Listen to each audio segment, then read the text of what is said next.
Fala pessoal, sejam muito bem-vindos a um Boletim Coppola Judicial.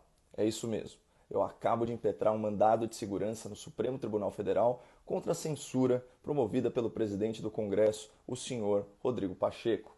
Como vocês já sabem, há mais de um mês o senador Rodrigo Pacheco bloqueou as suas redes sociais para não ser criticado e para não ser cobrado pela análise do pedido de impeachment do ministro Alexandre de Moraes, peticionada por mais de 2.690.000 brasileiros.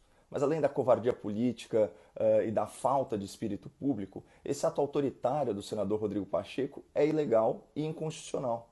Na prática, ele está censurando comentários, discriminando seguidores e restringindo o acesso à informação a milhões e milhões de pessoas. E pior, ele está fazendo tudo isso usando dinheiro público, pois é a sua assessoria parlamentar que cuida das suas redes sociais. Por isso, se você acha que o senador Rodrigo Pacheco deve ser obrigado pela justiça a superar o seu medo de povo e liberar suas redes sociais para toda a população, eu peço que você faça duas coisas para me ajudar. Primeira coisa, compartilhe esse vídeo. Compartilhe esse vídeo e depois, se possível, envie também o link para os seus contatos no WhatsApp. E segunda coisa, marque nos comentários alguma pessoa querida que seja estudante ou profissional de direito. Então, advogados, promotores, juízes, defensores públicos, delegados, né? Até para vocês terem uma segunda opinião sobre a tese jurídica que eu vou defender aqui, com base em votos da ministra Carmen Lúcia, a quem eu enderecei por prevenção esse mandado de segurança. Então eu já agradeço a sua ajuda compartilhando esse vídeo e marcando nos comentários algum estudante ou profissional do direito. Bom, em qualquer país sério do mundo, se a maior autoridade do poder legislativo se acovardasse diante da opinião pública, impedisse o livre acesso à informação e violasse a liberdade de expressão de milhões de cidadãos na internet, isso já seria um escândalo digno de horário nobre em rede nacional. Mas como a única preocupação do jornalismo militante é desgastar a imagem do governo federal e do presidente da República, a imprensa brasileira faz pouco caso da sua própria liberdade e tolera agressões aos seus próprios direitos. É exatamente como disse o Felipe Neto, o youtuber de estimação da TV Cultura e da Rede Globo. Primeiro a gente tira o Bolsonaro, depois a gente vê. Tanto que já faz mais de um mês que o senador Rodrigo Pacheco bloqueou suas redes sociais bancadas por verba pública. E à exceção do grupo Jovem Pan, nenhum dos maiores veículos de comunicação denunciou esse fato como uma violação às garantias fundamentais e aos princípios da administração pública. Pelo contrário, o Grupo Folha, por meio do site noticioso UOL, encampou a narrativa mentirosa do gabinete do senador Pacheco, que alegou suspeita de ataque coordenado nas redes. Faça-me o favor. Se isso tivesse um pingo de verdade, as próprias plataformas teriam se manifestado e as contas do senador teriam sido desbloqueadas no máximo alguns dias depois. Mas o verdadeiro problema é que enquanto a grande imprensa e o bonde do impeachment estão ocupados e atrapalhados tentando legitimar uma CPI comandada pelo Renan Calheiros, os brasileiros continuam sendo vítimas diárias de agressões às suas liberdades individuais, das maiores às menores, das ruas à internet. Por isso, já que as organizações da imprensa não fizeram nada, e já que o foco exclusivo da militância é tentar derrubar o presidente há 18 meses da eleição, eu decidi agir por conta própria. Então, em bom português, eu fui pro pau. Ontem eu impetrei um mandado de segurança no Supremo Tribunal Federal, dirigido por prevenção à ministra Carmen Lúcia. Por coincidência, a ministra tem um histórico de manifestações muito favoráveis à liberdade de expressão. Inclusive, foi ela quem apresentou ao tribunal uma sólida argumentação contra a censura, inspirada naquele provérbio popular, cala a boca, já morreu. E como quem manda na minha boca sou eu, vamos falar de um voto muito recente da doutora Carmen Lúcia no mandado de segurança 36.666, do qual ela foi relatora. Nesse caso, um jornalista afiliado ao PT e ex-candidato a vereador pela cidade de São Paulo foi bloqueado individualmente no Twitter do presidente da República e apelou ao STF para restabelecer o seu acesso à conta. Pois bem, vejamos aqui alguns trechos muito interessantes do voto da ministra Carmen Lúcia. Aspas. A escolha de ter ou não conta pública é da autoridade, mas o exercício nesse espaço das suas funções estatais não é escolha. O presidente resolveu que os atos e as políticas adotadas por ele seriam expostos e comunicados a todos, submetendo-se ele, então, aos princípios e às regras do sistema constitucional vigente. Reparem que a ministra se refere às autoridades em geral e só depois especifica o presidente da República. Ou seja, o argumento também vale para o presidente do Congresso Nacional, o senador Rodrigo Pacheco. Como disse a ministra, ele até pode abrir mão, né, de ter as contas em redes sociais, mas uma vez que ele as utiliza a serviço do seu mandato, valem as garantias coletivas da Constituição, que proíbe a censura e a discriminação.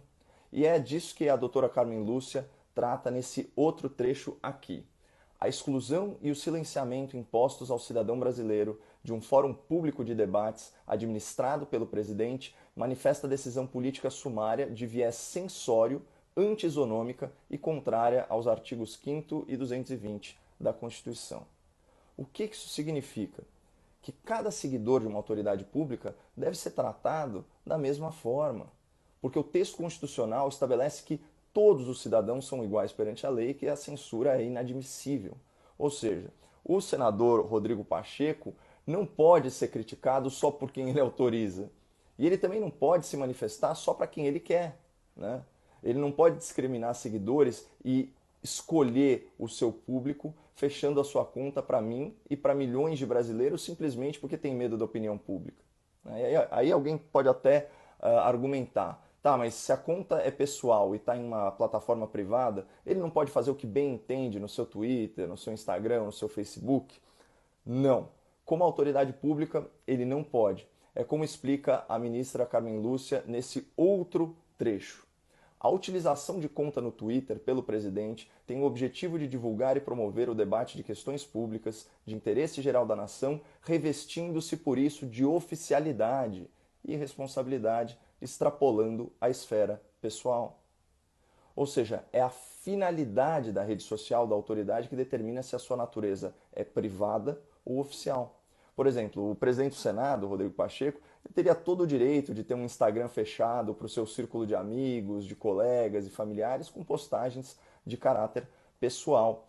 Mas quem o acompanha nas redes sociais, né, quem acompanha as redes sociais do senador, sabe que elas servem exclusivamente para a divulgação do seu mandato e para marketing político. Portanto, ele não pode bloquear uma conta no Instagram com mais de 115 mil pessoas, excluindo a maioria da população. E ele também não pode bloquear sua conta no Twitter com 80 mil pessoas, impedindo os demais brasileiros de se informarem e de criticarem a sua atuação como presidente do Congresso. Afinal de contas, isso tem nome, é censura. Mas enfim, seguindo todas as regras processuais de conexão e de prevenção, o meu mandado de segurança foi endereçado para a ministra Carmen Lúcia. E caso não haja aí nenhuma presepada lá na distribuição do STF, essa relatoria tem que cair no colo da ministra. E imaginem a contradição se ela ignorar tudo isso que ela escreveu há menos de 6 meses e der um voto contrário à cidadania, à liberdade de expressão e ao livre acesso à informação. Seria uma prova eloquente, mais uma prova eloquente e vexatória de que no Supremo Tribunal Federal processo tem capa, ou seja, isso demonstraria que as decisões são tomadas com base nas pessoas envolvidas e não no mérito das ações. E eu espero que a ministra Carmen Lúcia atue com o mesmo rigor constitucional e com a mesma celeridade demonstradas anteriormente, agora que a autoridade questionada não é mais o presidente da República, mas sim o presidente do Congresso Nacional. E aqui vale a pena a gente pontuar algumas diferenças entre os mandados de segurança que favorecem o nosso pedido.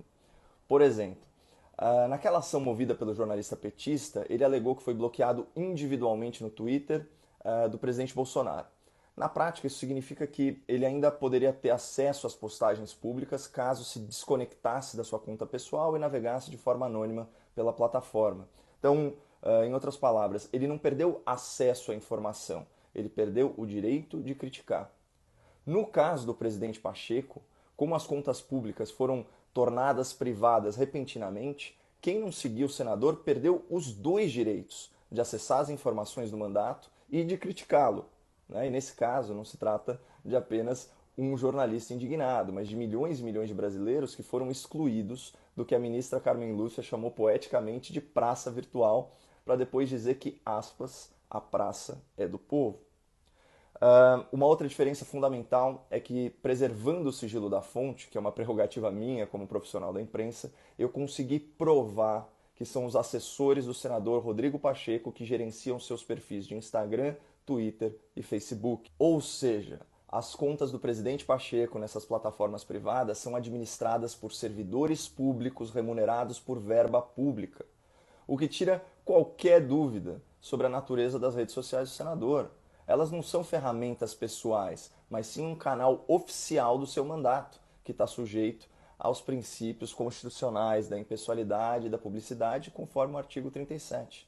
E, finalmente, eu não estou impetrando esse mandato de segurança por um capricho pessoal ou por uma birra qualquer com o presidente do Congresso. Eu estou dando a cara a tapa lá no STF para que nenhuma autoridade pública possa bloquear ou censurar cidadãos brasileiros na internet. Imagine a importância disso agora em 2022, né, um ano de eleição. Você quer que um governador, um senador ou um deputado possa te bloquear e possa te censurar nas redes sociais, violando a Constituição, violando o Marco Civil da internet e violando a Lei de Acesso à Informação? É claro que não.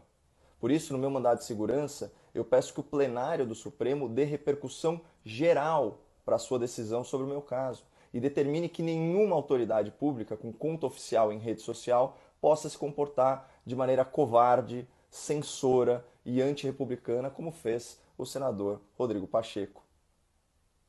Bom, pessoal, eu vou atualizando vocês com as novidades sobre essa medida judicial, mas lembrem-se que a justiça no Brasil costuma ser lenta, a não ser que a ação seja contra o atual presidente da República ou a favor daquele ex-presidente, ex-criminoso e ex-condenado. Não é esse o caso. Eu sou só um comentarista político fazendo o que qualquer organização séria da imprensa já deveria ter feito: provocar o Supremo Tribunal Federal para fazer valer a Constituição e por fim a esse autoritarismo censor na internet.